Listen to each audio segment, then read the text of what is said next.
He proposed, a ring in his hand, but it was engraved with her name, not mine.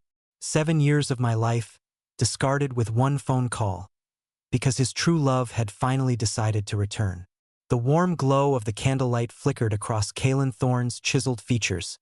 His dark eyes, usually so distant, now alight with an unfamiliar fervor. He knelt, a velvet box opening to reveal a ring that glinted with captured starlight.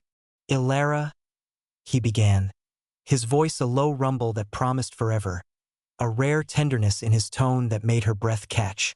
For 7 years, she had lived in the shadow of another, yet in this perfect moment, a fragile hope unfurled in her chest. Then, the shrill, insistent vibration of his phone shattered the illusion. Lyra Sinclair. The name blazed across the screen, a beacon of cold reality. Kalen's hand, which had been reaching for hers, froze mid-air. The light in his eyes dimmed, replaced by a desperate, almost frantic focus. He didn't even glance at Ilara, whose own hand now trembled, grasping at the phantom of a future that had just evaporated. "Lyra?" he muttered, already rising, the ring box still open in his abandoned hand. The name Lyra Sinclair was etched into the band, a cruel, shining testament to Ilara's true place. He snatched his phone, his proposal, his brief moment of tenderness, all forgotten in the desperate scramble to answer. "Lyra, are you really back?" He was already halfway across the room, leaving her kneeling alone, a silent, discarded statue in the aftermath of a broken promise. The scent of her favorite meal, carefully prepared, now clung to the air like a bitter shroud. 7 years of her life, her sacrifices, her silent adoration, crumpled to dust with a single unceremonious phone call. He was gone, chasing a ghost, and Ilara was left with nothing but the chilling echo of her name on a ring meant for another. The echoing silence Kalen left in his wake was deafening, the glint of the dropped ring a cruel reminder of her standing. Ilara stood there, a statue carved from Heartbreak, until the front door finally clicked open again. Her breath hitched, a foolish flicker of hope igniting, only to be extinguished by Kalen's frantic gaze sweeping past her, utterly devoid of the recent memory. He wasn't looking at her, he was searching. "Ilara, where's my phone?" Lyra called. "She's had a terrible fright," he barked, his voice tight with an urgency that Ilara had never been the recipient of. He didn't even see the ring, still sparkling mockingly on the polished floor. The proposal, the knelt knee, the whispered words, all of it had been wiped clean from his mind, replaced by Lyra's manufactured crisis. It was as if 7 years of her presence had been nothing more than a momentary blur. Distraught and numb, Ilara retreated to the kitchen, the warmth of the stove a stark contrast to the cold ache in her chest. Her hands, trembling with suppressed tears, fumbled with a boiling pot. The scalding water sloshed over, searing a painful red patch across her forearm. A sharp gasp escaped her lips, the pain a welcome distraction from the emotional agony. Before she could react, Kalen strode in, his eyes still fixed on his phone. "Seriously, Ilara? Can you not even handle a simple dinner without a commotion?" he snapped, not even glancing at her arm. Lyra tripped on a loose paving stone. "A minor scrape, but she's so delicate. She's really shaken. I need to go to her." He paused, finally looking up, but his focus landed not on her weeping eyes or the blossoming burn, but on the pot. "And for God's sake, clean up this mess. Lyra can't stand clutter." His words, sharp and dismissive, sliced deeper than the scalding water. He was blaming her for her injury, prioritizing Lyra's delicate scrape over her own significant burn, and even then, his concern was for Lyra's sensibilities, not Ilara's well-being. The injustice of it all burned hotter than her skin. Later that evening, as Ilara quietly tended to her blistering arm with a makeshift ice pack, Lyra's social media feed exploded. A meticulously filtered picture of Lyra, Kalen's arm draped protectively around her, appeared. The caption read, "So grateful for Kalen's swift rescue after a clumsy fall. Some people just don't understand how fragile one can be, but my Kalen always does." Forever my hero. A subtle dig, a public display of ownership, cementing Alara's invisibility not just in Kalen's eyes, but in the world they shared. The comments poured in, praising Kalen's devotion, oblivious to the woman with a second-degree burn, watching from the shadows of her own home. Alara stared at the screen, her vision blurring. 7 years. 7 years of mimicking Lyra's voice, her preferences, her very essence. 7 years of being the safe, predictable presence Kalen needed when Lyra was absent. And for what? To be dismissed, scolded, and erased. All for a woman who treated Kalen like a prize and Alara like dust. The pain in her arm throbbed, a physical manifestation of her broken spirit. But beneath the pain, something else stirred. A cold, hard resolve. This wasn't a life. It was a cage, and she would find a way out. Her decision, forged in the fires of neglect and humiliation, was made. She was leaving. The cold resolve that had settled in Alara's heart hardened with each passing hour. She had packed a small bag, mostly necessities, and the few mementos that were truly hers, untainted by the 7-year charade. Today was their shared birthday, a fabricated date Kalen had invented to bridge the gaps in his memory of Lyra, and a day Alara had silently suffered through for years. This year it would be her farewell. She had spent days preparing a special care package, filled with Kalen's favorite gourmet coffee, a rare edition of a book he'd mentioned, and a hand-knitted scarf in the deep blue he favored. It was a final, desperate act of love, a testament to the real feelings she'd harbored despite everything. She left it prominently on the kitchen counter, hoping, foolishly, for some glimmer of recognition, some final acknowledgement before she vanished. Kalen strode into the kitchen, his phone already pressed to his ear, a bright, expectant look on his face. He spotted the package, his eyes lighting up. "Lyra, darling, you shouldn't have," he murmured into the phone, a soft smile gracing his lips. Alara, standing frozen by the stove, felt a fresh wave of nausea. He hadn't even looked at the card, let alone considered who might have actually made it. "Kalen," Alara said, her voice barely a whisper, but it seemed to pierce his momentary bliss. He lowered the phone, a frown creasing his brow as if her presence was an unwelcome intrusion. "What is it, Alara? Can't you see I'm on the phone?"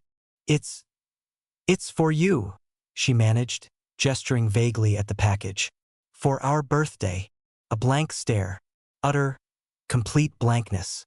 Then, a flicker of something she couldn't quite decipher, quickly replaced by a dismissive wave of his hand. "Right, thanks. Lyra was just telling me she's feeling unwell. She thinks she might have twisted her ankle on her morning jog." His concern was palpable, his focus already miles away. He picked up the package, glanced at the wrapping, and then, without a word, set it back down and headed for the door, his phone back to his ear. "I'm coming, Lyra. Stay put." He left, just like that. On their shared, fake birthday, he left her, again, for Lyra's trivial discomfort, convinced the gesture of affection was from his true love. The coffee, the book, the scarf, all wasted, all unseen. The final, fragile thread of Alara's hope snapped. The message was clear. She was invisible, dispensable, a ghost in her own life. Hours later, a frantic call shattered the apartment's oppressive silence. It was Lyra, her voice trembling, punctuated by choked sobs. "Kalen, please, you have to help me. I'm being followed. They forced me off the road near the Serpent's Tooth Cliff. Oh God, they're coming for me." The line went dead. Alara, who had picked up the extension by habit, heard Kalen's guttural cry of alarm. He had been beside himself, tearing through the apartment, searching for his car keys, his face a mask of terror. He didn't even notice Alara standing there, pale and trembling. His world had narrowed to one person, Lyra. "Stay here, Alara," he barked, as if she posed a threat to his heroic mission, before slamming the door shut. Alara knew the Serpent's Tooth Cliff. It was a secluded, treacherous path, notorious for its sheer drops. A cold dread seeped into her bones, But it wasn't for Lyra. It was for the cruel irony, for the way fate seemed to conspire to keep her in this miserable loop. Then, another thought, clear and chilling, bloomed in her mind. This was her chance, her last desperate escape. She followed. Her heart pounded a frantic rhythm against her ribs as she drove Kalen's spare car. A beat-up sedan he rarely used, the one he never noticed if she took it. The winding road to Serpent's Tooth was desolate, shrouded in the twilight gloom. She parked some distance away, hidden amongst the gnarled trees, and crept forward. The scene unfolding before her was a tableau of manufactured drama. Kalen was there, his face distraught, trying to reason with two burly men, who were holding a visibly distressed Lyra at the cliff's edge. Lyra's cries were a little too perfectly pitched, her tears a little too artfully glistening in the dim light. Alara, hidden behind a thicket of pines, watched, a bitter taste in her mouth. She recognized one of the abductors, an actor who had once briefly shared a scene with her in a minor commercial. Lyra, ever the manipulator. You have to choose, Thorn, one of the men growled, shoving Lyra closer to the precipice. Her, or your precious company. Kalen's eyes darted between Lyra's tear-streaked face and the brutal drop below. Alara felt a pang, not of sympathy for Lyra, but of a sick, twisted anticipation. She knew his choice. She had always known. No, please, let her go. Take anything you want, Kalen pleaded, his voice cracking with desperation. It's not about money, Thorn. It's about a life. The other man sneered, his hand tightening on Lyra's arm. Which one of us will walk away from this cliff alive? Alara felt the cold wind whip around her, carrying the metallic tang of salt from the sea below. This was it, the ultimate test. Kalen looked at Lyra, his eyes filled with a tortured devotion. He loved Lyra. He needed Lyra. Alara was just the shadow. Then, from the shadows, Alara stepped out, a ghost emerging from the gloom. Her sudden appearance startled everyone. Lyra gasped, her feigned terror momentarily morphing into genuine shock. Kalen's head snapped towards her, a flicker of bewilderment in his eyes. Alara? What are you doing here? He demanded, his voice laced with annoyance at her timing. Before anyone could react, Alara moved with a speed born of desperation. She ran towards the cliff, not towards Lyra, but a few feet away from the stage drama. Her eyes met Kalen's, not with pleading, but with a gaze so profound, so utterly devoid of hope for him, that it should have shattered his composure. Kalen, she said, her voice clear and strong despite the roaring wind. This ends today. He stared at her, uncomprehending.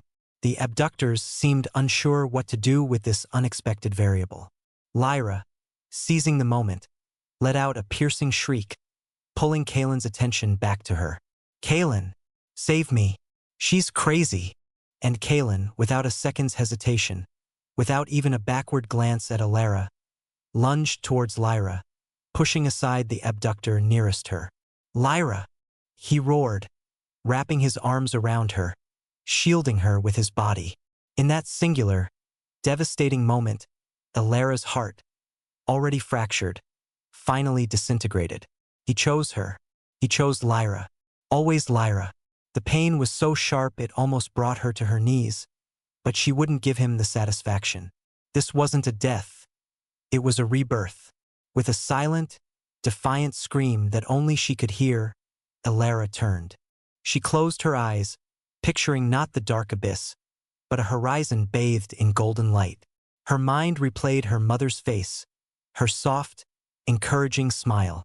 She took a deep, shuddering breath, a breath of finality and fierce, exhilarating freedom.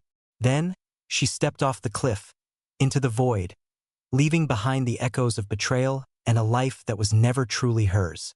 The roar of the waves below swallowed her fall, sealing her vanishing act, leaving Kalen to the chilling horror of what he thought he had just witnessed. The chilling horror of Alara's fall was a cold, iron vice on Kalen's heart. He screamed her name, a raw, desperate sound ripped from his throat, his eyes scanning the churning water below, but there was nothing. No splash, No surface ripple beyond the natural churn of the ocean against the jagged rocks. Lyra, feigning shock beside him, pressed a hand to her mouth, her eyes wide, but Kalen barely registered her. Alara, gone. The word echoed in his mind, hollow and unbearable. He scrambled down the treacherous path, ignoring Lyra's cries, his hands scraping against stone, his designer clothes tearing. He called out again and again, his voice hoarse, but only the wind answered. The search lasted for hours, then days. Coast Guard, local fishermen, Kalen himself, a man possessed, scouring every inch of the coastline. Nothing. No body. No trace. Just an empty, mocking sea. Back in his penthouse, the silence was deafening, amplified by Lyra's insistent, shallow comfort. He pushed her away, his mind a chaotic mess of images. Alara's wide brown eyes, the gentle curve of her smile, the way she always knew his favorite coffee. He'd dismissed them, labeled them as part of the service. Now they were shards of glass, twisting in his gut. Then he saw it. On the small, ornate table where he'd left it that night, the engagement ring. The one he'd meant for Lyra, but somehow, in the heat of the moment, had used for Alara. He picked it up, his fingers trembling, and his eyes fell on the tiny, intricate engraving on the inner band. Lyra Sinclair. A cold, sickening wave washed over him. He remembered Alara's face, her brief, hopeful smile, before her eyes had flickered down to the ring. What had she seen? Had she seen the name? How could he have been so utterly, irrevocably blind?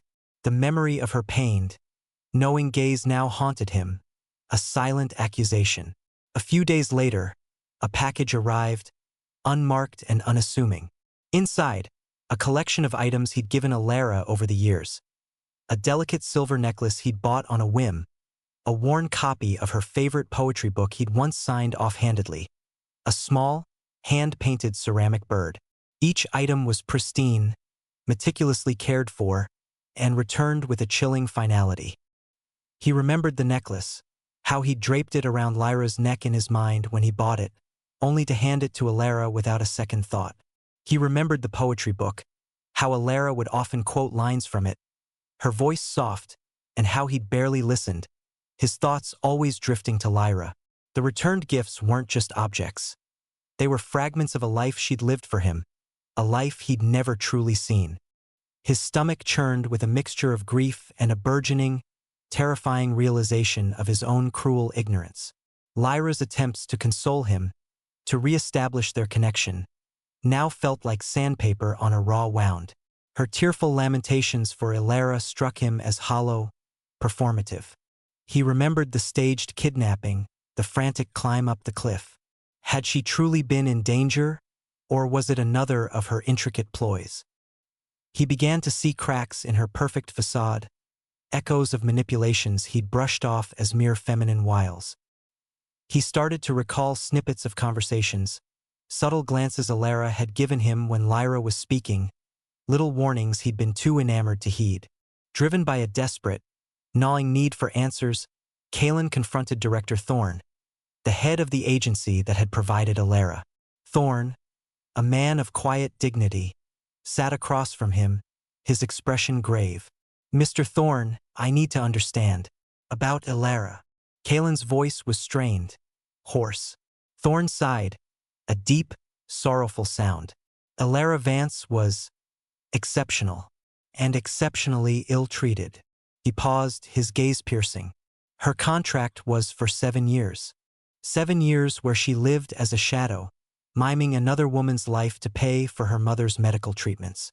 Her mother, Amara Vance, suffers from a rare autoimmune disease, requiring constant, expensive care. Kalen felt the blood drain from his face. Her mother! He'd never known. He'd never asked. Indeed, and for much of that time she was content to be your stand-in, Mr. Thorne. Professional. Dedicated. Thorne leaned forward. But toward the end, she expressed a desire to terminate the contract. Repeatedly, she even came to me, asking how she could break free. She cited personal reasons.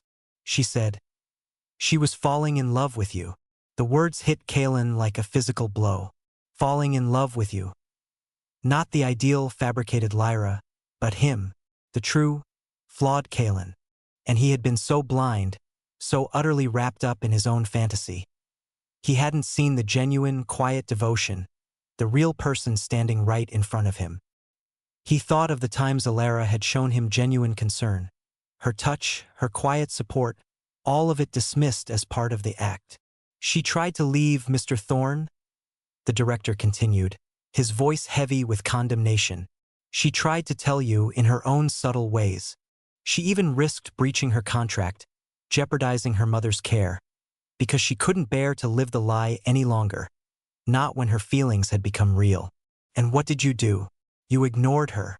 You chose the ghost of a past love over the living, breathing woman who gave you her heart.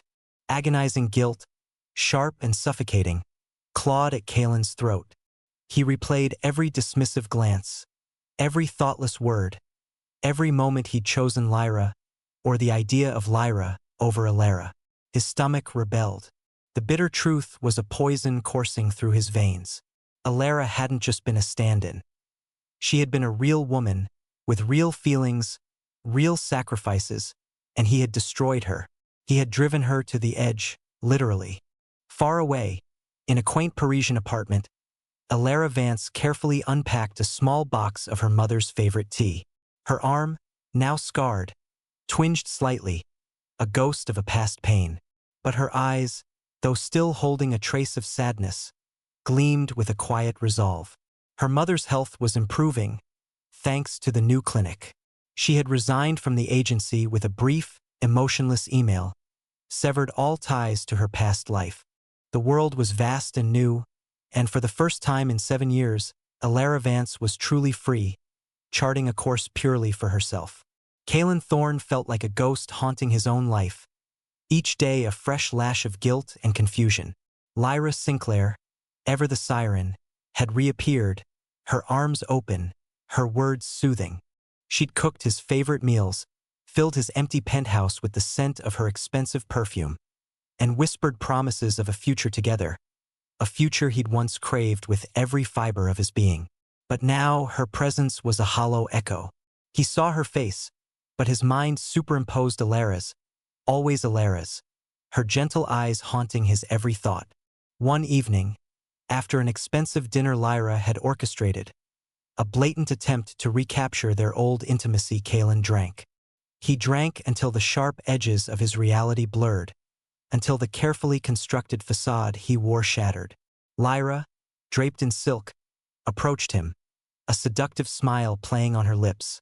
"Kaylin, darling," she purred, tracing the line of his jaw. "Don't you remember how good we were together? How perfect we fit?" He pushed her hand away, his eyes unfocused. "Perfect." The word was a bitter laugh. "Perfect for you, maybe. Not for her." His voice was slurred, thick with an anguish Lyra hadn't seen since their first breakup 7 years ago. 7 years, Lyra. 7 years she gave me everything, and I didn't even see her. I saw you. Always you. His gaze, usually sharp and penetrating, was now glazed with tears. "God, Alara, my Alara, what have I done?" He stumbled to his feet, knocking over a crystal glass, the shards scattering like his fractured mind. "It was always Alara, not you, never you." The confession, raw and unbidden, hung in the air, a devastating blow to Lyra's carefully crafted illusion. Her face, moments ago soft with feigned affection, hardened into a mask of pure fury. The next morning, the hangover was a physical manifestation of Kaylin's shame and regret. But through the throbbing pain, clarity began to emerge. He remembered his drunken outburst, the look on Lyra's face. He found her in the living room, meticulously arranging a vase of lilies, his preferred flower, a detail Alara had learned and always ensured were fresh. This small, mundane act now felt like a calculated performance. "Lyra," he began, his voice rough, "we need to talk. About everything." She turned, a practiced, wounded expression on her face. "What is there to talk about, Kaylin? You made your feelings clear last night." My feelings for Alara, he corrected, his voice firm despite his inner turmoil. Not for you. And I want to know why. Why did you leave 7 years ago? And why did you come back now after this? He gestured vaguely, encompassing the empty space Alara had left, the shards of his heart. Lyra's composure faltered. Her gaze flickered, a telltale sign of her internal struggle. Then, a chilling smile touched her lips. You really want to know, Kaylin? Fine. You want the truth? I left because I wanted to see if you'd truly wait. If your love was as unwavering as you claimed. She walked towards him, her voice dripping with venom. It was a test, Kaylin. A test of your devotion. And look, you failed, didn't you? You found a pathetic substitute. A girl who mimicked my every move, my every word, and you actually fell for her. Her eyes narrowed. Did you really think I wouldn't find out about her? About that ridiculous service I arranged for your family to help you cope after I left? She was a placeholder, Kaylin, a temporary distraction until I returned. Her words were like poison darts, each one hitting its mark, shattering Kaylin's idealized image of her into a million irreparable pieces. The woman he'd worshipped, the love he'd clung to, was a manipulative, cruel stranger. Lyra wasn't finished. And now Alara, that little do-gooder, has been dealt with. She smirked, pulling out her phone. She had the audacity to try and break her contract once she thought she had you. But a few well-placed threats, a reminder of her sick mother's medical bills, and she's back in line. I even made her send you a little parting gift. Alara. The message was brutal, surgically precise in its cruelty. It stripped away his last vestiges of hope, leaving him hollow. The words weren't Alara's. Not the gentle, compassionate Alara he remembered, but the despair they inflicted was undeniably real. He stared at the screen, his vision blurring, unable to reconcile the message with the woman he'd finally started to see. Yet, Lyra's smug expression told him all he needed to know. She had orchestrated this, twisting Alara's arm, forcing her to wound him one last time. The pain was unbearable, a sharp, searing agony that eclipsed even the guilt. As Kaylin reeled from the crushing message, his gaze fell upon a small, forgotten box tucked away in his office. It was a package Alara had prepared for him, meant for his birthday, a collection of his favorite tea blends and a new leather-bound journal. He'd barely glanced at it, dismissing it in his frantic search for Lyra. Now, with trembling hands, he opened it. Beneath the carefully wrapped gifts, he found a sealed envelope, addressed to him. Inside was a small, crudely drawn map to a remote, disused clinic in the city's forgotten district, along with a few crumpled receipts for advanced wound care and specialized burn treatments. A sickening realization dawned on him. The day Lyra had returned, feigning a minor scratch from a fall, Alara had been in a severe accident in the kitchen. He remembered seeing her pale, withdrawn, her arm bandaged. He remembered Lyra demanding his immediate attention, accusing Alara of clumsiness, and Kaylin, in his blindness, had chastised Alara without a second thought. He'd never bothered to ask, never bothered to look beyond Lyra's fabricated drama. He rushed to his personal secure server, pulling up the security footage from that day. The screen flickered to life, showing Alara in the kitchen, carefully preparing his favorite meal. A sudden burst of steam from a faulty pressure cooker. Alara crying out, recoiling, her arm scalded. She'd stumbled, trying to hide the injury, but the camera caught it all, the angry red skin, the immediate blistering. He then saw Lyra enter, her eyes cold as she observed Alara's pain, before deliberately knocking over a vase to create her own incident, diverting Kaylin's attention. The images played on a loop, a horrifying indictment of his neglect. He saw the genuine agony on Alara's face, the desperate attempt to hide it, and then his own callous disregard.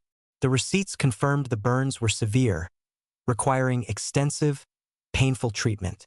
Alara had endured that alone, while he was fawning over Lyra's manufactured slight.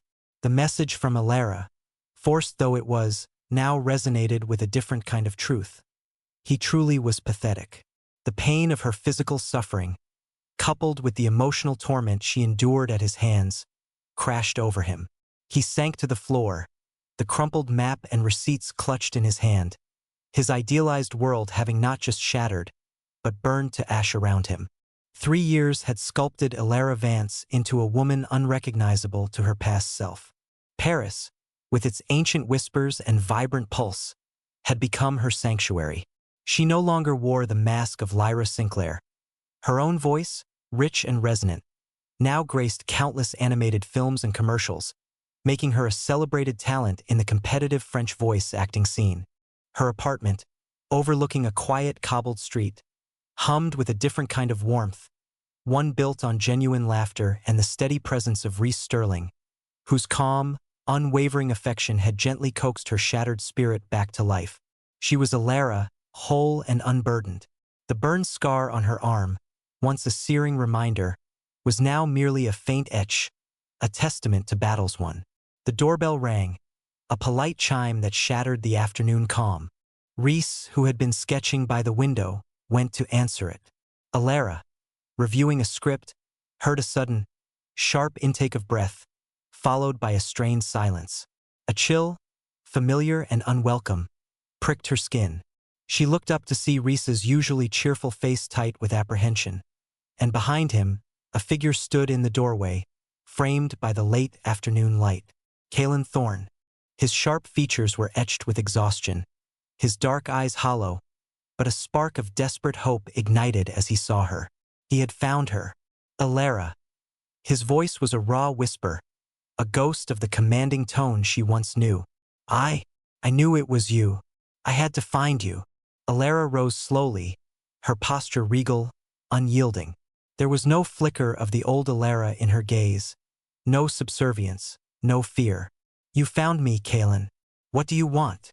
Her voice was steady, utterly devoid of warmth. He stepped inside, a frantic energy emanating from him. I want to explain. I want to apologize. I want to undo everything. I was blind, Ilara. So unbelievably blind. His eyes pleaded, a desperate torrent of regret. I know I hurt you. I know I destroyed you. But I've changed. I've seen the truth about Lyra, about us. Please, Ilara, just give me a chance. Let me make amends. Let me show you that I'm not that man anymore. He reached out, his hand trembling slightly. Ilara took a step back, her expression cool, almost detached. That man abandoned me on a cliff, Kalen. That man prioritized a made-up scratch over a third-degree burn. That man engraved another woman's name on a ring meant for me. That man celebrated a fake birthday with a phantom, while I waited, burning, alone. Her voice remained calm, each word a precisely aimed arrow. You saw what you wanted to see. You heard what you wanted to hear. You wanted a fantasy, and I was merely a convenient prop in your self-serving delusion. She gestured around the elegant living room. This is my life now. It has nothing to do with the man you were, or the man you claim to be. Just then, a door opened from a back room, and Ilara's mother, Amara Vance, entered, a healthy glow on her face, a far cry from the frail woman Kalen once knew. Her eyes, however, held a steel Kalen had never witnessed. Kalen Thorne, Amara said, her voice quiet but firm. I think you've said enough. She walked to Ilara's side, placing a comforting hand on her daughter's arm, her gaze unwavering as she met Kalen's desperate eyes. Ilara has built a new life here, a real life. She has found peace, respect, and a love that is honest and true. Her eyes flickered towards Reese, who nodded subtly, a silent pillar of support. Do you know what it took for her to get here? Do you know the nights she screamed in her sleep? The days she couldn't face the world because of the scars you left on her soul, not just her body. Amara's voice hardened slightly. She loved you, Kalen, truly, and you crushed that love underfoot without a second thought. My daughter almost died, not just physically, but spiritually, because of your blind obsession with a ghost. Kalen flinched, reeling from the raw accusation. Amara, I know. I hate myself for it every day. I just want to. You want to assuage your guilt, Amara cut him off gently. But Alara is not a balm for your conscience. She is a person who deserved better and who has found better. She has found a man who sees her, truly sees her, for who she is, not for who she can pretend to be. She met his gaze directly. Let her go, Kaelin, for her sake, for the sake of the happiness she has fought so hard to build. You lost your chance long ago. The words hung in the air, final and heavy. Kaelin looked from Amara's resolute face to Alara's calm, impassive one. The hope that had flickered within him died, extinguished by the unassailable truth of their words, the impenetrable wall of Alara's newfound strength. He saw no crack, no lingering affection, only the impenetrable barrier of her past pain, expertly rebuilt into an impenetrable fortress. He had come here hoping to find a fragment of the past Alara, someone who might still forgive, still yearn. Instead, he found a woman forged anew, surrounded by a love he had no part in, a life he had forfeited. With a choked sound, a wordless admission of defeat, he turned and left, the quiet click of the closing door sealing his fate, leaving Alara, Rhys, and Amara in the peaceful, unburdened quiet of their new, true home. Months blurred into a tranquil rhythm for Alara. Her life, once a maelstrom of borrowed identities and emotional neglect, was now a tapestry woven with genuine affection and purpose.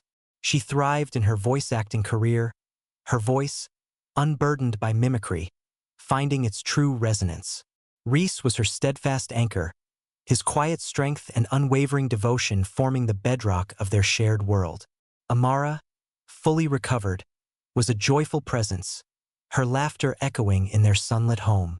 They were at a high-profile charity gala, a rare indulgence for Alara, but one Rhys had insisted on to celebrate her latest award. The grand ballroom shimmered with crystal and silk, a stark contrast to the shadowy corners of Alara's past.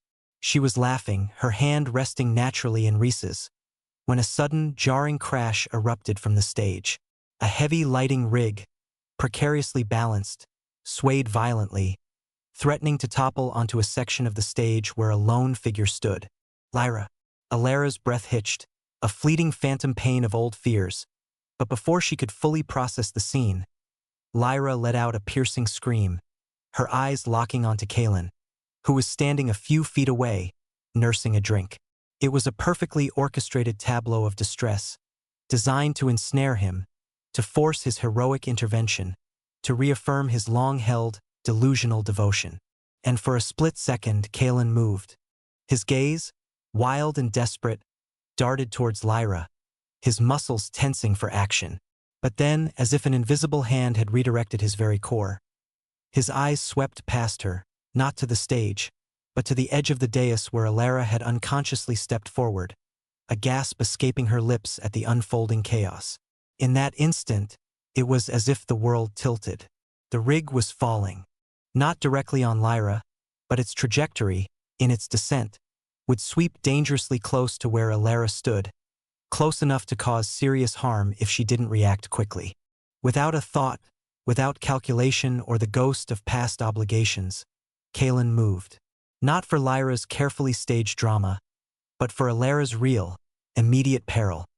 He sprinted, a primal instinct overriding years of conditioning, shoving Alara back and shielding her with his own body just as the edge of the collapsing rig scraped past, sending a shower of sparks and a deafening clang through the room. Silence. Then a collective gasp. Lyra, safe but ignored, stood frozen on stage, her carefully crafted victimhood shattered. Her face, usually a mask of serene beauty, contorted into a snarl of fury and disbelief. Kaelin, what are you doing? I'm here. I was in danger. Kaelin, his arm bruised but Alara safe behind him, finally turned, his eyes meeting Lyra's with a clarity she had never seen. The delusion, 7 years in the making, finally evaporated. You were never in danger, Lyra. Not real danger. It was always a game for you, wasn't it? His voice was low, raw with the pain of dawning realization.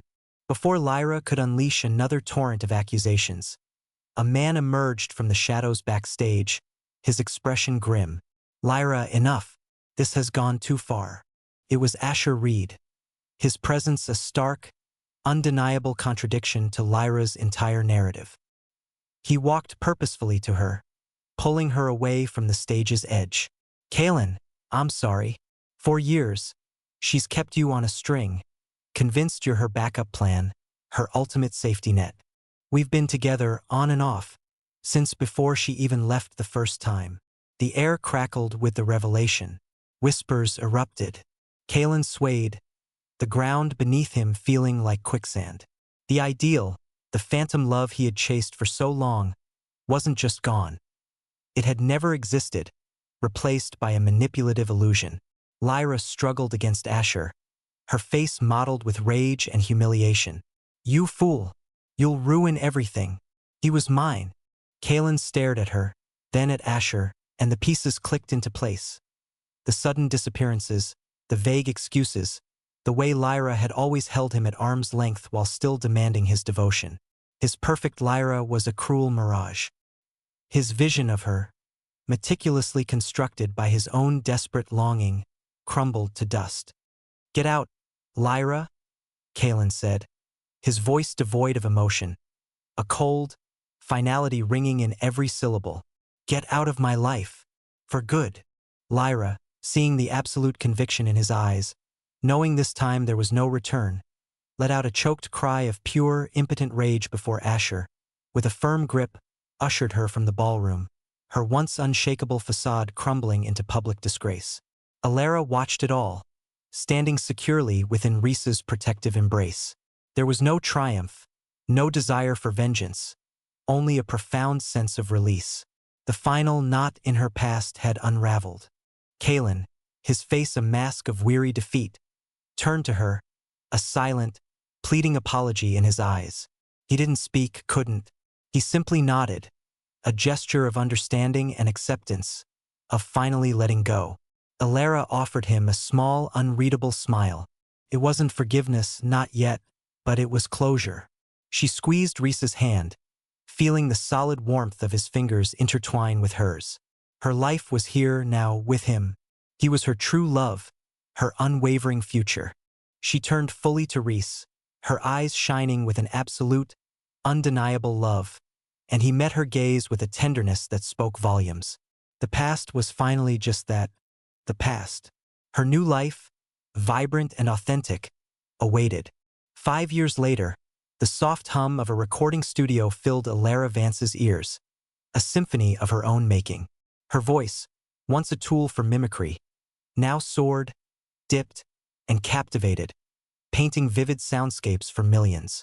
She was a celebrated voice actress, her name synonymous with talent and authenticity. The burned scar on her arm, once a symbol of pain, was now a faint, almost revered mark, a reminder not of what she lost, but of what she survived to gain. Her work concluded, Alara stepped out into the crisp Parisian air, a contented smile gracing her lips. Rhys was waiting, leaning against their vintage car, a bouquet of wildflowers in hand. His warm eyes, still holding the same steady love she had found solace in, brightened further at her sight. "Ready for our little adventurer?" he asked, his hand finding hers, a familiar comfort. Their daughter, Lyra, a name chosen not for its past shadow but for its lyrical beauty, greeted them with a cascade of giggles, her tiny hands reaching out from her grandmother Amara's arms. Amara, fully recovered and radiant, beamed at her daughter and son-in-law.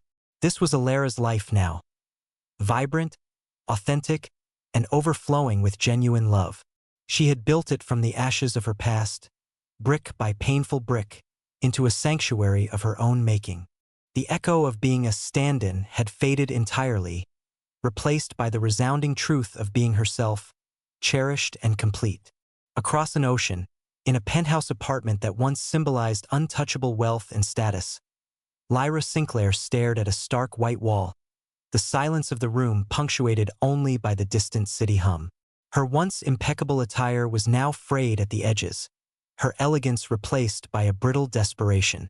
The lavish life she had so ruthlessly clung to had unraveled, thread by thread. Asher Reed, her true love, had indeed moved on, not with her, but away from the wreckage she had created. leaving her with the financial ruin of their shared, ill-conceived ventures. Her manipulative games had finally consumed her, leaving her isolated, burdened by crushing debt, and haunted by the ghosts of her own avarice.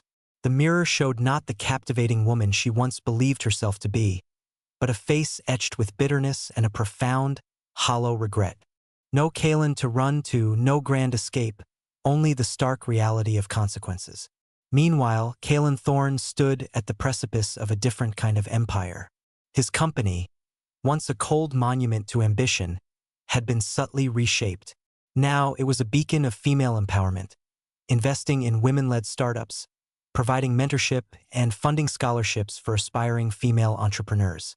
His philanthropic endeavors, particularly those supporting burn victims and women escaping abusive situations, had quietly garnered respect, a testament to a man who was striving to atone, not just succeed.